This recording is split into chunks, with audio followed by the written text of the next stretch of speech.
Dans le livre de Matthieu, je pense que vous connaissez le thème. Matthieu chapitre 24. Matthieu 24.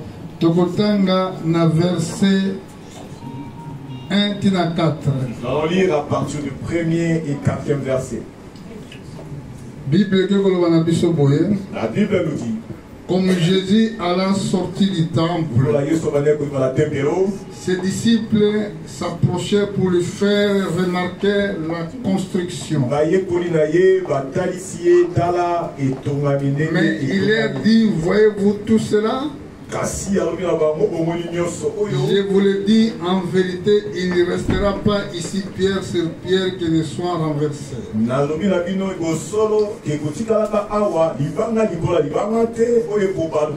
Assis sur les montagnes des Oliviers, et les disciples viennent en particulier lui faire cette question.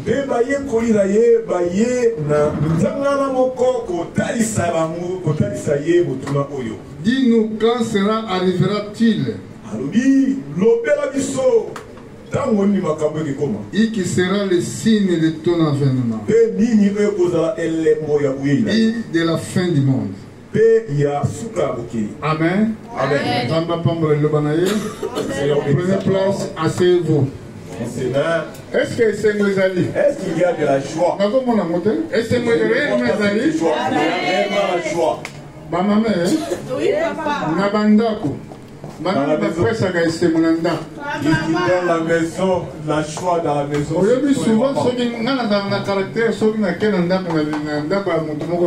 Moi, j'ai souvent l'habitude quand je me dirige vers une maison quelconque, je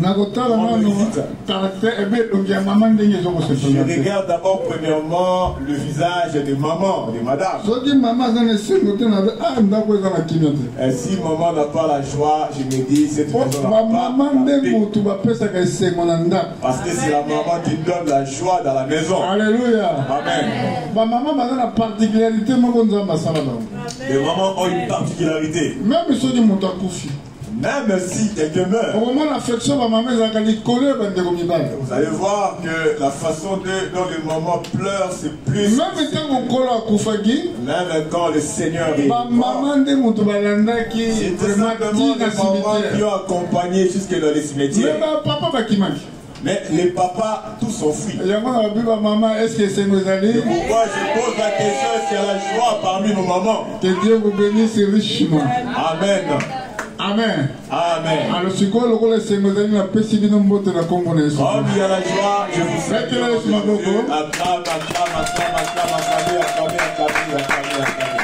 Amen. Amen. Bon, et quand on a 10 jours, on a un voyage missionnaire en Afrique. Il me reste que 10 jours, je suis en train de faire un voyage missionnaire en Afrique. Mais on a reçu la maman, on a l'église, on a dimanche, on a j'ai dit devant l'église que je demande à mon épouse, ma femme et maman et les enfants de venir prier à chaque moment que je serai, pendant que moi je serai dans le voyage. Amen. Missionnaire. Parce que ça sera un long voyage. Donc bon, nous accueillons. Aujourd'hui, nous voulons partager du retour de notre Seigneur Jésus. J'aimerais que vous le compreniez. Très important. Parce que c'est important. Nous pouvons venir à l'église. Mais ceux qui sont ignorants, si nous sommes des ignorants, ceux qui ne comprenions pas, l'enlèvement se fera et toi tu restes. Un enfant intelligent, quand il part à l'école,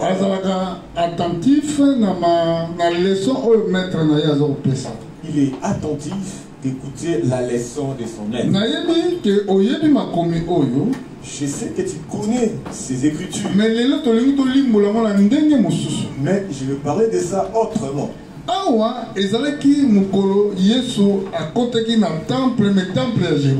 Ici, c'était le jour où Jésus-Christ est rentré dans le temple de Jérusalem. Quand il en sortait, Ses disciples se sont rapprochés. Ils commencent à montrer la beauté de la construction de cette temple. Alors, Christ, il avait 3 appellations. Fils de l'homme, parfois on l'appelle fils de l'homme, fils de Dieu, parfois fils de Dieu, fils de David. Parfois fils de David. Ah, là, c'était de 3 différentes appellations. Comme fils de Dieu, on l'appelait fils de Dieu. Cela montre que c'est le sauveur. Fils de l'homme, quand on l'appelle fils de l'homme, ça veut dire le prophète.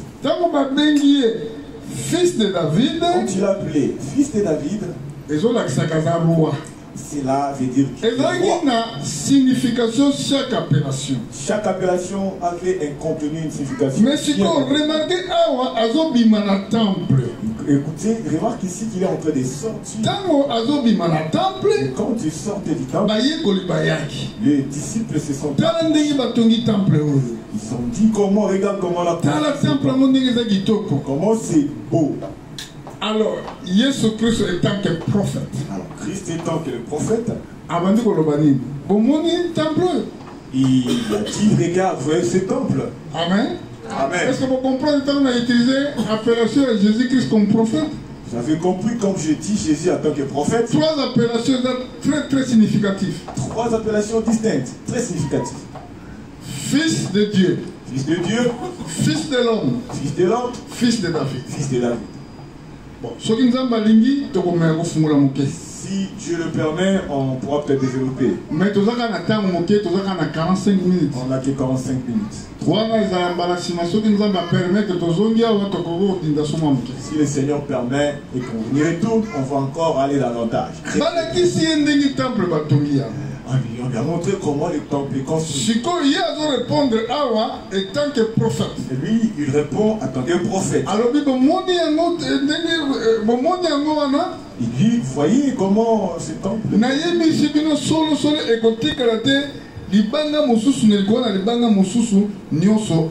voulais dire en vérité qu'il ne laissera pas qu'une pierre qui ne soit renversée. Alors,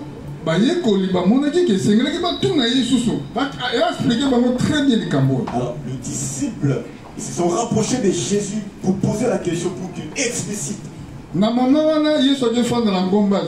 à ce moment, je vais plus cette année s'asseoir dans le monde des Oliviers. Écoute comment est-ce qu'on est en train de connaître. La Bible dit que les disciples viennent en particulier lui faire cette question. Dis-nous. Les disciples viennent pour faire la question en disant, dis-nous. Quand arrivera-t-il? Quand comment? Et qui sera le signe de ton avènement et de la fin du monde? Biso attend dans l'église, la question. Mais déjà 2000 ans passés. Écoutez, lorsque nous venons à l'église, personne ne pose cette question. Mais écoute, les disciples ont posé cette question il y a plus de 2000 ans. Nous, quand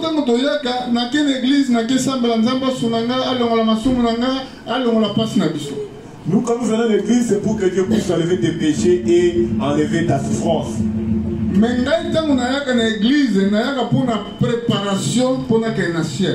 moi, quand je viens à l'église, je viens pour me préparer pour le ciel. Alors, signe temps prophétique. Voilà pour cette raison que je dois déterminer, connaître les signes prophétiques. Si les disciples ont posé la question, si vous lisez Matthieu 24,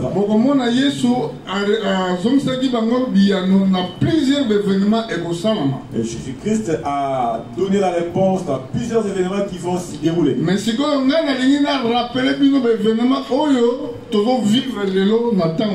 et moi je vais vous rappeler les événements que nous vivons en ces temps. Christ, comme il a parlé du temple qui sera détruit. Temple où il a dit détruit pour la parole prophétique. Le temple était détruit conformément aux paroles prophétiques. Jésus a rappelé qu'il y a les paroles prophétiques. Christ a rappelé aux disciples les paroles prophétiques. Si nous allons dans le livre de Daniel, si nous allons dans le livre de Daniel, nous allons voir là où Christ a obtenu ses réponses. Et dans Daniel chapitre 9 verset 26. Daniel 9 26. On y va lentement. On va voir ce que la Bible nous dit.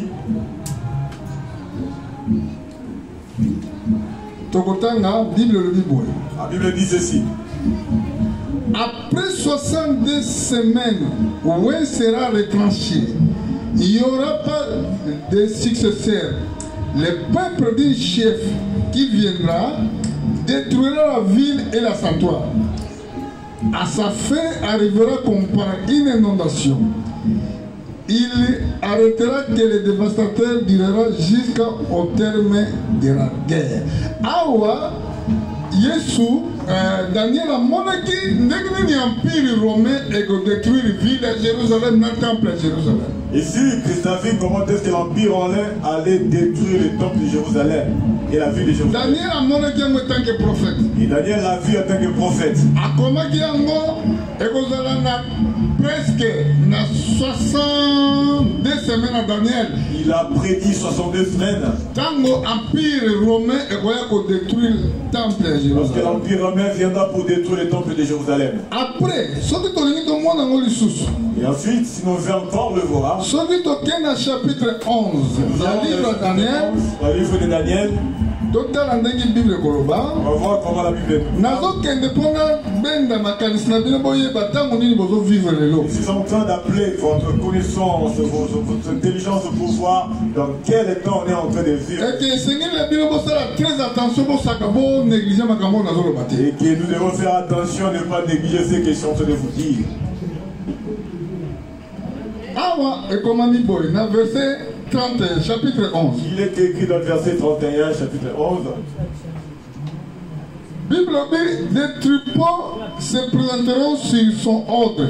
Ils profaneront le sanctuaire, la forteresse. Ils feront cesser les sacrifices perpétuels. Ils dresseront l'abomination du dévastateur. Donc, Awa est un empire romain.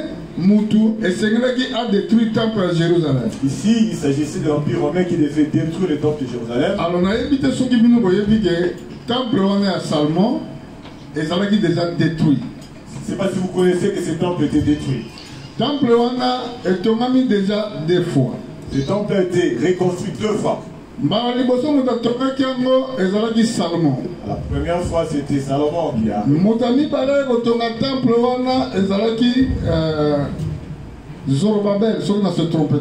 La deuxième personne, c'était Zorobabel. Et ce temple a été détruit. Négociation pour battre le temple. Aujourd'hui, ça demande des négociations pour reconstruire ce temple. Et si nous avons le temple, et c'est signe de voir que ces temples peuvent être reconstruits. Ça veut dire que nous sommes arrivés au temps de la fin. Est-ce que vous comprenez dans l'église? On va voir ça. Mais le temple, déjà, et si nous avons et ce temple a été construit où? Il a été construit dans le mont de Moréja. Savez-vous ce mont? Abraham a amené Isaac pour être sacrifié. C'était l'endroit où Abraham a amené Isaac pour être sacrifié. Dieu a dit à Abraham, prends ton fils unique, amène-le dans la montagne où j'étais. On est à Genèse chapitre 22. On est à Genèse 22. Alors, comme sacrifice. Et là, tu iras l'offrir comme un sacrifice. Abraham l'a amené pour aller le sacrifier. David a commettre erreur. Un jour, David commettra l'erreur. La Bible dit on ne peut pas dénombrer les enfants d'Israël. Mais David s'est permis de faire les dénombrements du peuple. Dieu était furieux et lui a dit, il a publié les choses. 3 punitions. 3 punitions. Lorsque nous commettons des erreurs, devant Dieu, toi qui es chrétien, tu fais des erreurs devant l'Éternel. Sachez bien que tu vas les payer. Amen. Est-ce que vous comprenez d'abord? Tant que vous vivez vie, tantôt oui, tantôt non. Quand tu vis tantôt. Il y a de chaque erreur. Il faut savoir que chaque erreur, tu vas en payer. Même si toi tu viens prier. Mais remarquez, David connaissait qu'on ne pouvait pas faire les dénombrements du peuple. Qu'est-ce qui lui fait passer dans sa tête pour que Dieu n'a rien dit.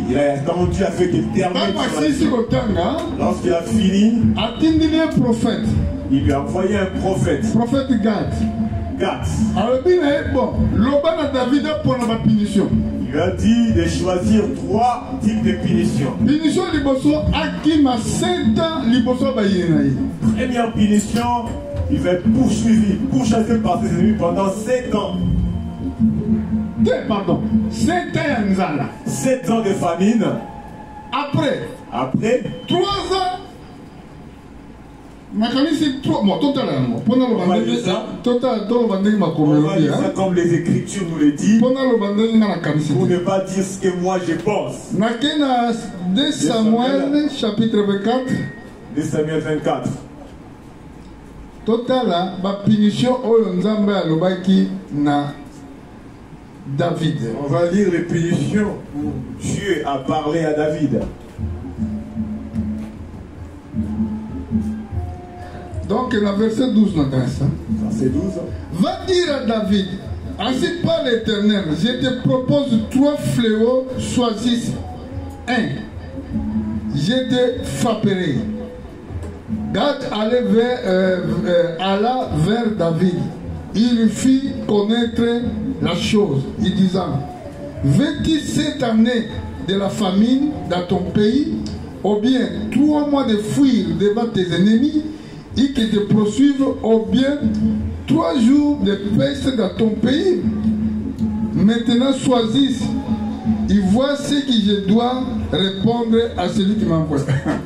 Pendant ma punition. Dieu lui dit, choisis 3 punitions.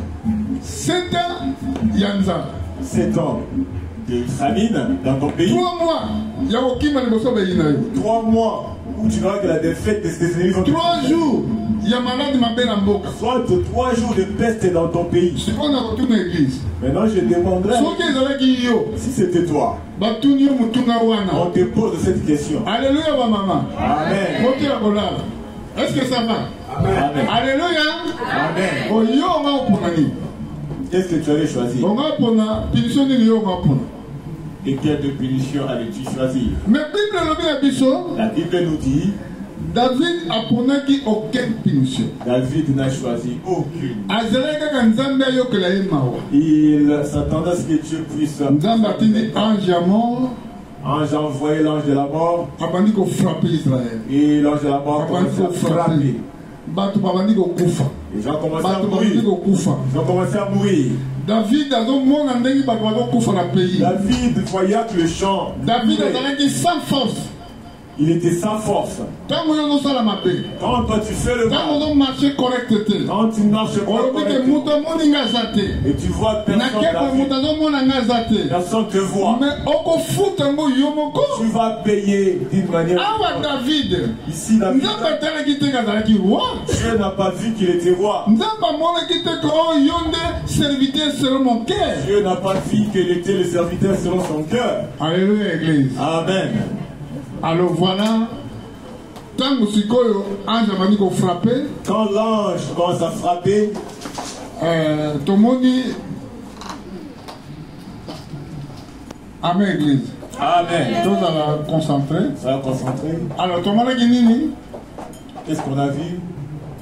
Nzambe asalike atinda prophète Gada zonga lisusu akende kolakisa ye esika nini esengelaki akende kosala offrande pour malade esila. Dieu envoie encore le prophète pour rentrer, pour dire à David de faire une offrande pour arrêter les fléaux qui frappent. David akende kosomba esika wana. David est allé acheter cet endroit. Jusqu'à la même place. Parce que c'était dans le même endroit. Là où Dieu a envoyé Abraham pour aller sacrifier. Alors, je vous adresse cette parole, écoutez la parole. J'ai dit aux Palestiniens. Dans le monde arabe. Dans le monde arabe. Vous devez savoir une chose. Là où le temple de Salomon se trouve. C'est là où il y a. David était juif. David l'a acheté. Et ce temple, vous ne pouvez pas vous en disputer. Mais nous vivre dans le temps de la fin. Et comme nous vivons dans le temps de la fin, la Bible dit nous verrons encore la reconstruction de ces temples. Et lorsque nous allons voir la reconstruction de ces temples, ce que nous vivons aujourd'hui, cela veut dire que nous sommes arrivés au temps de la fin. Parce que nous attendons trois choses. À savoir